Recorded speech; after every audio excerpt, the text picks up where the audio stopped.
Happy October! It's October 8th. It is about 10:15 a.m. and it is about 68 degrees outside. I can't even believe it. Grow Zone 5B was supposed to have its first frost date coming up on the 15th, and I don't even see any temperatures below 39 in the next 2 weeks. So we still have garden stuff happening out here, but I today am saving seeds from my peppers that I grew this year called Sugar Rush Peach. This is a Sugar Rush Peach pepper. And I went to the church garden a couple days ago to harvest a bunch of them because Tim was going to make a ferment and then make a sauce out of it, which turned out awesome. And I had 4 plants there that I was going to give him the peppers off of, and they were all gone. And then I looked over in the tomato patch, and then they were there.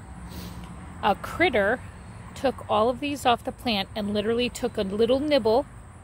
Can you see that? Little nibbles off of it and left them in a pile for me. So I have this entire bucket. I don't know if you could see in there or not. Let's see. I don't know if you can see in there. It's like I've already seeded some of them, but I'm going to continue seeding these so that I can try to grow them for next year. So all I'm doing is taking the peppers that the animal got into, and I'm gonna get inside here where those seeds are and pull them out. I'm putting them into a paper plate. Now, unlike pepper seeds, or unlike tomato seeds, these seeds in a pepper don't have like the jelly crap around each seed where you have to ferment them so that they that gel comes off. These seeds are pretty dry, which is good, and you just need to leave them on the counter for a couple days until they dry out.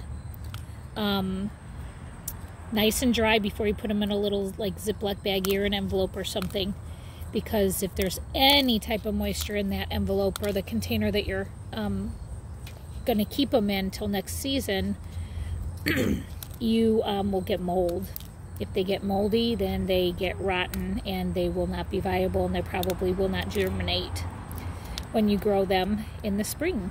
So this pepper was pretty awesome. As in terms of flavor, heat, it wasn't massively hot. It is up there on the skull chart, as in hotness, like near the habanero. But these peppers, for some reason, the heat doesn't last very long. So that's a positive thing that I like. Another thing about these in their growing pattern is they take forever to ripen. So I'm so grateful. I know that about this pepper now. And if you go to rareseeds.com, you can find notes from people that have grown these peppers before, and that's what the note said. I didn't take advantage of the resource that was at hand on rareseeds.com on their website, and I didn't look at the reviews and everybody's comments about these peppers. And had I known that, I would have definitely started these a little bit earlier. I did grow all of these on my property in the ground. And I also grew, in buckets at my house. At the church, I grew them in the ground. My grow medium at the church in the ground wasn't the best. So these pepper plants only got about, I'd say, 1.5 feet tall, but they were prolific. Like, they produced tons of peppers. The peppers that I grew in the buckets, now they did get like 2 and 3 feet tall, and the same thing, extremely prolific. So I found out that if you give them really fertile soil in a bucket, they'll be okay. I'm going to try to overwinter some of these peppers. I just watched M.I. Gardner's video on how to overwinter pepper plants, and I'm going to do that for a couple of these. So I will have a kickstart on them next year if I can get them to survive through the summer or through the winter. And then also having the seeds, I can start these pepper plants inside earlier in the spring to give them a head start on productivity for when I put them in the ground, because like I said, I was eating jalapenos for a month before I could actually harvest one of these peppers that was finally ripe enough to pick off the plant. They're yellowish in color as they're growing on the plant, and the second that they turn peach, that's when we're going to pull them off the plant. And they're a beautiful color. I put them, the sauce that I got from Tim that he fermented and made, I actually used that to spice up my salsa. And the flavor of, you can totally tell the difference of the flavor of a Sugar Rush peach versus a jalapeno.